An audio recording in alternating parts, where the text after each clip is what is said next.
దేశాన్ని ఊపిస్తున్న Bengal exit polls.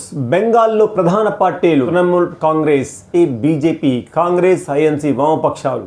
ఏ party ఎక్కడ బలంగా ఉంది, ఎవరికి ఎక్కువ అవకాశం ఉన్నాయో చూద్దాం. టీఎంసీకి బలంగా ఉన్న ప్రాంతాలు గ్రామీణ ప్రాంతాల్లో బలంగా ఉంది అంటున్నారు. సంక్షేమ పథకాల వల్ల ఓటు బ్యాంకు స్థిరంగా ఉంది అంటున్నారు. దీనివల్ల గత ఎన్నికల్లో గెలిచింది. బీజేపీ ప్రధాన ప్రతిపక్షం.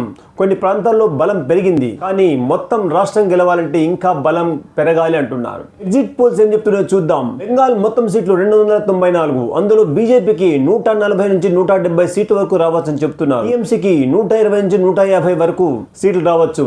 ఇతరులు అంటే కాంగ్రెస్, వామపక్షాలు కలిపి 10 నుంచి 30 సీట్ల వరకు గెలుచుకోవచ్చు అని చెప్తున్నారు. ఎవరికి ఛాన్స్ ఎక్కువ? బీజేపీకి ఎగ్జిట్ పోల్ లో కొంచెం ముందుంది. ఈసారి బీజేపీకి ఛాన్స్ చాలా ఎక్కువ అని చెబుతున్నాయి. టీఎంసీ గ్రౌండ్ లో ఇంకా బలంగా ఉంది. పోల్స్ ప్రకారం బీజేపీకి కాస్త అడ్వాంటేజ్ ఎక్కువ అని చెప్పవచ్చు. ఫైనల్ గా ఏ పార్టీ అధికారంలోకి వస్తుందో 4వ తేదీ తేలిపోతుంది. అంతవరకు మనం వెయిట్ చేయక తప్పదు.